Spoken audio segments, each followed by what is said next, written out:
I stuttered as I spoke to the customs officer as he waved me to one side.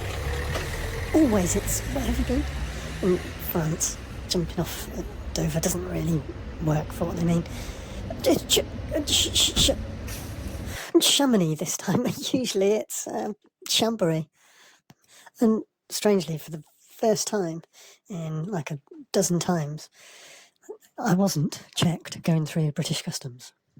I do wonder if it's got something to do with me saying to the British bloke on the other side, on the French side, looking at my passport, when he was doing the business or holiday mainly, and a couple of job interview type things that came out or anything. So I got put in the holiday category. Every time you drive over onto the ferry now, your passport gets stamped. So on the way there, on the face of it, they were innocently saying to me, just show your card, the séjour card, and they don't stamp your passport. Keep it chatty when you're talking to customs. My main concern is someone that sometimes is going to say that, oh, you live over there. Well, that means your car insurance might not be valid in England with your British motor. And anyway, in my loading, I've managed to momentarily put my French wallet with my carte de séjour in a pocket in a bag that I then loaded a whole van's worth of things on top of. So, though I was actually taking a €120 detour into Germany to try and pick up a leisure battery, a Bluetti. I couldn't actually buy it because I didn't have the bank card. And they reckon they didn't know I was coming, so they couldn't release the stock.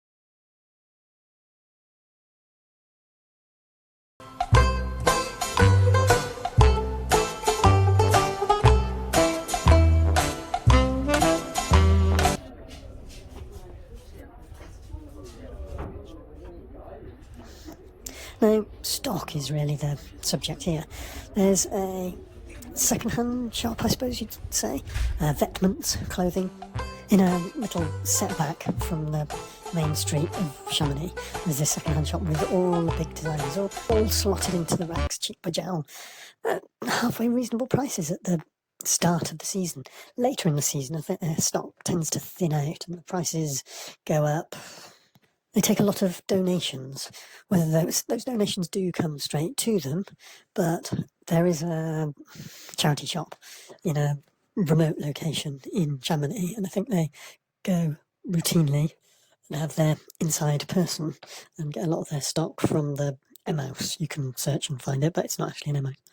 In London, a lot of the second-hand stores down Portobello Road and what have you, they get their stock from trawling charity shops. It's always the richer areas that have the best stuff. Have you?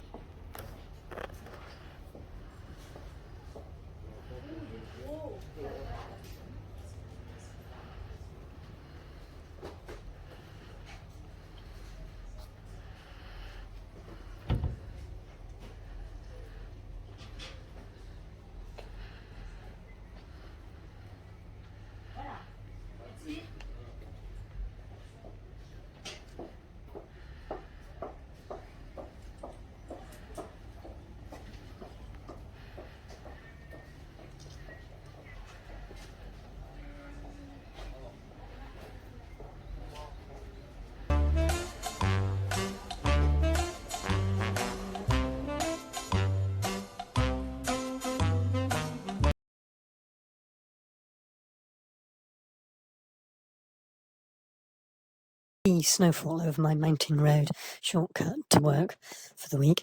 I went through Annecy on the flat road and took a detour to Chambéry and visited one of the Emmaus vêtements clothing shops that they have. Some Americans and Canadians. These two young women talking as if they were clearly disappointed with what they'd found from going out of their way to the place, but trying to make the most of it and concerned that the prices weren't quite what they were hoping, I think.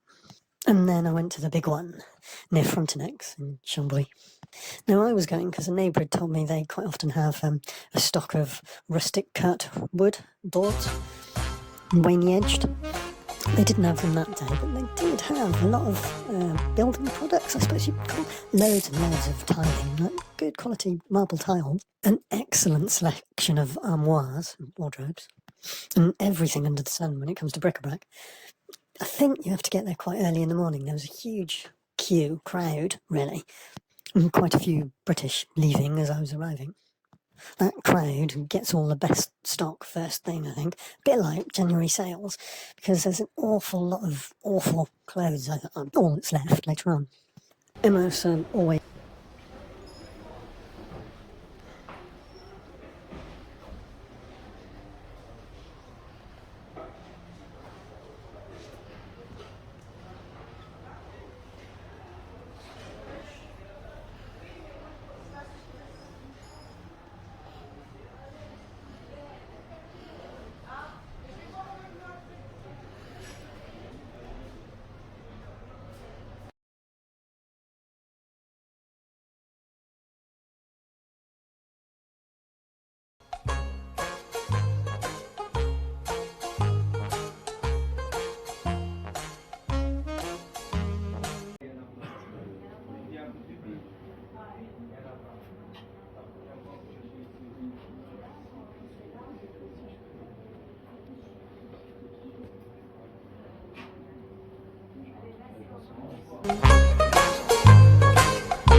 staffed by Africans, and there's local volunteers as well as that.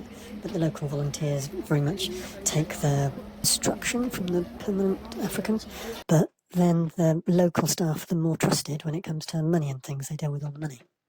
I was slightly uncomfortable with the setup because there's this big Arab fella that seems to be the overseer of all the blacks, like some traditional archaic system of 1,000 years ago. And all the people that aren't volunteers, they all live on site in something that's been built for them by Amos. Very nice accommodation. Don't know how big it is and how many people live in one of these quite small terrace of well-appointed and well-designed, nicely detailed huts, I'll have to call them. But I was intent on trying to buy the materials that they were using to finish off the next phase of the staff accommodation. But the Arab overseer had taken a dislike to me anyway.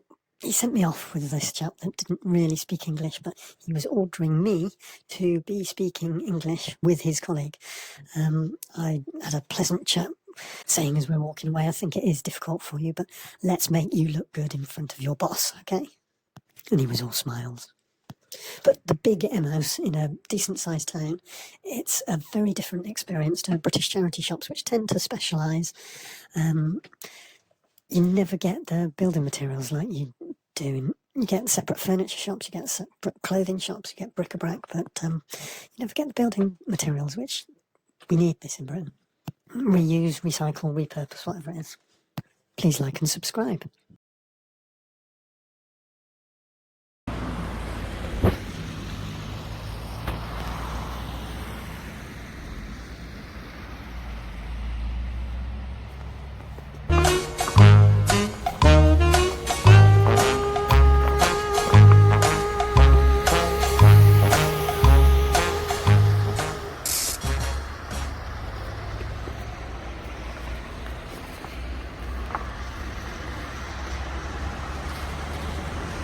At the Geneva Emos on the roundabout, there's a receptionist, I thought.